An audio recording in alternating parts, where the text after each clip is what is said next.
You, Avengers, you are my meteor, and the Earth will crack with the weight of your failure. The only thing living in this world will be metal. Clearly, you've never made an omelet. You beat me by 1 second.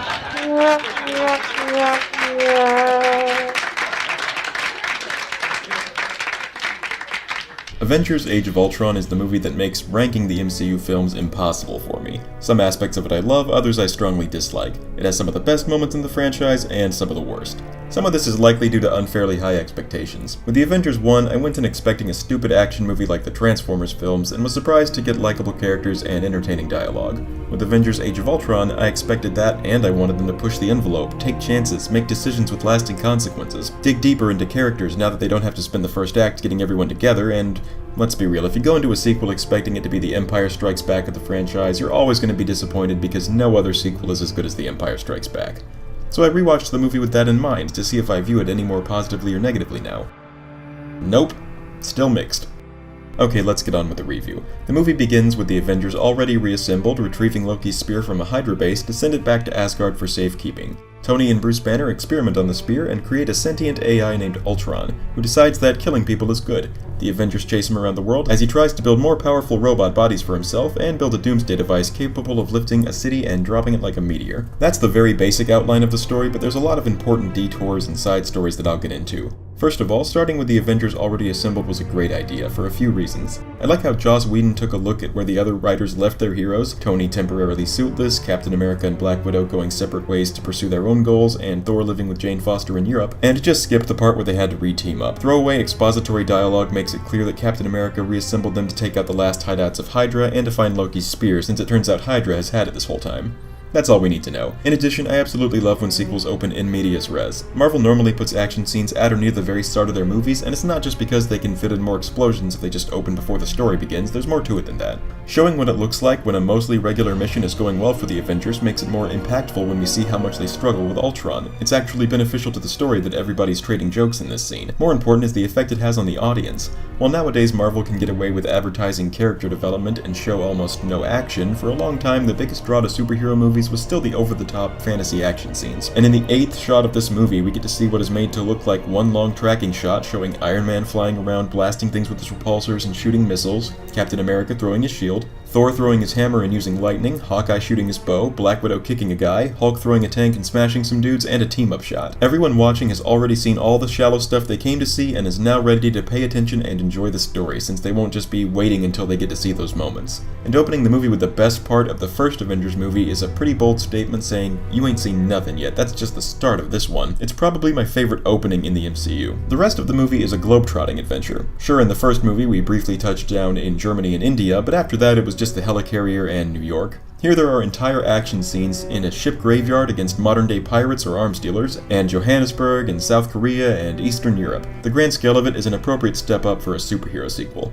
My favorite part of the story, however, comes after Johannesburg, when the team has to hide out on Hawkeye's farm. This is 10 to 20 minutes of nothing but character exploration and character development. However numerous my problems with this movie are, it still excels at taking a breath and just letting the characters be themselves at each other. Anyone who says Whedon writes all of his characters the same must have slept through this entire part of the movie. At this point in the MCU, I was fully invested in the overarching plot, and Age of Ultron is the first film that makes major decisions that I feel were bad choices. Thor skips out on the farm scene to go on a stupid side quest so the audience can get exposition about Infinity War.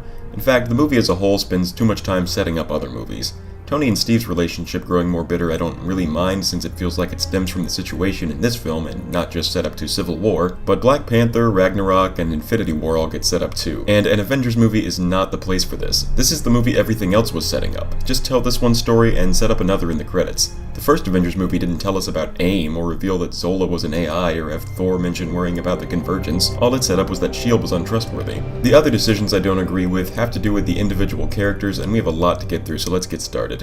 Tony remains possibly the best developed character of any superhero movie series, going from hating authority since he's so smart and cool he can save the world with nothing more than his rugged individualism, to realizing he can trust others, to his suits becoming a way for him to hide from his existential inferiority, to trying to compensate for his inability to solve everything himself by building a robot world police force. It's just an excellently executed evolution. To sum it up, he goes from not caring enough to caring way too much. Steve Rogers is still a goody two-shoes who would never think of doing the wrong thing, but in this movie he has to face an ugly side of himself. Steve has always been able to write off his inability to function in society as a product of him having slept through so much time, his friends and love interest growing old without him. But in the vision Scarlet Witch shows him, he realizes that even if he stayed in the 1940s, he'd never have been able to settle down and live a normal life. He can't sit by when there's conflict going on, getting other people killed, and there's always a conflict. Captain America's loneliness is no one's fault but his own. Thor realizes that Ragnarok is coming and worries he may not be able to stop it, or might even be a cause of it.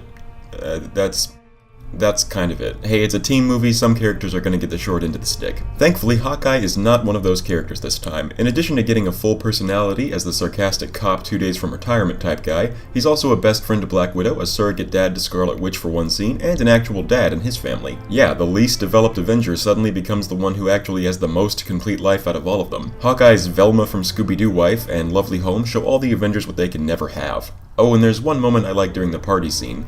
You know I've seen this before, right? The party scene is wall-to-wall character bits, but when everyone takes turns trying to lift Thor's hammer, Hawkeye says he's seen this before. He might mean that he's seen the hammer itself before, since he had a cameo in Thor 1, but I took it to mean he's seen tricks where people couldn't lift something but others could before. I interpreted this as a reference to his comic book origin as a circus performer, where that sort of trick would be common, but maybe I'm just reading too much into it. Black Widow's development partially goes hand in hand with Hulk's. We see parts of her origin, and she realizes she may never feel like she's redeemed herself from her assassinating days. Likewise, Hulk worries he's truly a monster and will never be anything more than a force of destruction. So on a deep, emotional level, their surprise romance subplot makes sense. But on a shallow level, it absolutely does not. It's not just that Ruffalo is 17 years older than Johansson, but she looks younger than she is already. That added to the fact that these characters had no hints of romance in the first movie just make the romance subplot distracting. It's not romantic, it's not even that sad, it's just weird, no matter how much it should make sense. On their own though, both characters are still expanded upon, and you leave the movie more fascinated in them than you were going in. But did they really have to have that stupid joke where Hulk faceplants into Black Widow's chest? No one could possibly take their romance seriously when you throw in a random gag that feels like something out of epic movie. And then Joss Whedon did it again in Justice League. Why? The movie also introduces new heroes. Vision has the least screen time, yet is handled so well he becomes the best character in the entire movie. The other two new guys though, not so much. Quicksilver is impatient and impudent, and while his super speed isn't as visually stunning as the X-Men's Quicksilver, it still lets the movie handle action scenes differently and show some imagery they wouldn't otherwise. Scarlet Witch's powers are also unlike anyone else's on the team, and the visions she shows Tony, Steve, Thor, and Black Widow are all well edited, visually distinct from the rest of the movie, and a welcome inclusion. They don't get much time to grow as characters, which is okay for Scarlet Witch since it's just her first appearance, but for Quicksilver, well, he dies. Okay, let's talk about this. Actually, let's talk about Hawkeye. I'm glad they didn't kill Hawkeye. The foreshadowing of his death was a well-performed red herring, and the benefit of making us care about him only to not actually emotionally destroy us by killing him has the upside of leaving him a better character than he was before. I don't mind that somebody else died instead of him. I do mind that it was Quicksilver. You didn't see that coming. Yes, Quicksilver, you're right, I didn't see that coming, but that line might as well be Joss Whedon hitting pause, stepping in front of the screen, looking at the camera, and saying, "Gotcha, didn't I? Pretty good writer, huh?"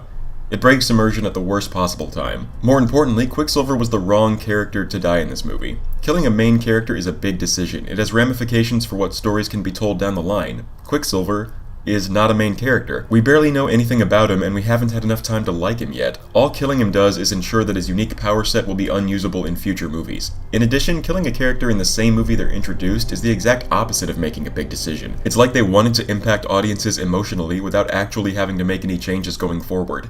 This is, in my opinion, the worst story decision in the entire franchise, and I think Marvel knows it since nobody has so much as mentioned Quicksilver in the movies since, not even his sister. And finally, we get to Ultron.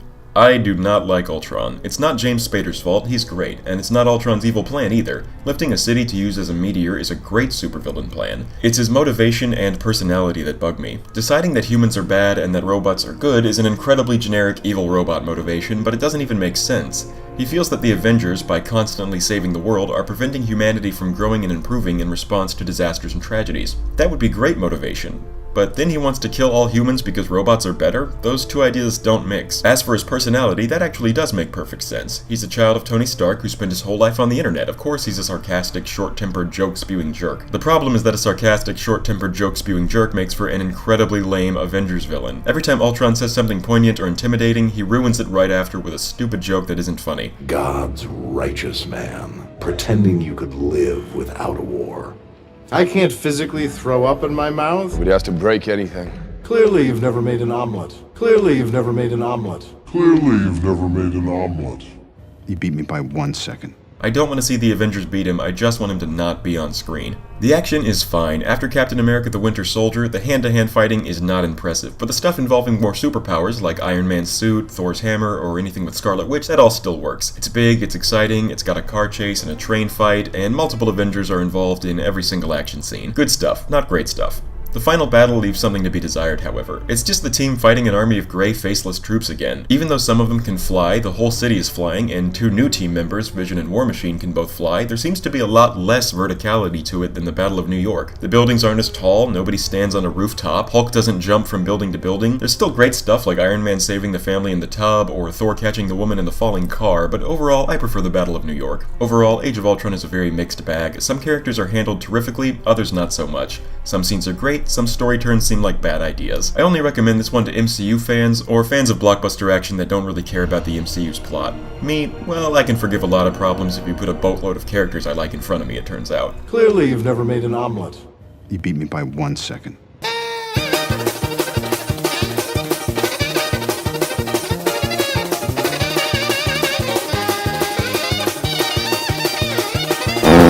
We only have one credit scene this time, promising us that Thanos won't just be sending lackeys like Loki or Ronan anymore, and will start going after the Infinity Stones himself.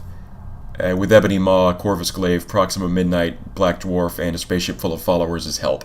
And an army of space dogs. While it's funny in hindsight, at the moment it was a satisfying credits scene. After Thanos was revealed at the end of Avengers 1, many of us naturally assumed that he would be the villain in the second movie. Don't get me wrong, I'm glad the Avengers faced a mid-level threat like Ultron before jumping to Thanos, but slowly realizing that all we were getting in Phase 2 was 2 new Infinity Stones, confirmation that the Tesseract and Loki's Spear were Infinity Stones all along, and one scene with Thanos was starting to make dorks like me impatient. This was a nice reminder that Marvel was still building to something big. Fine. I'll do it myself.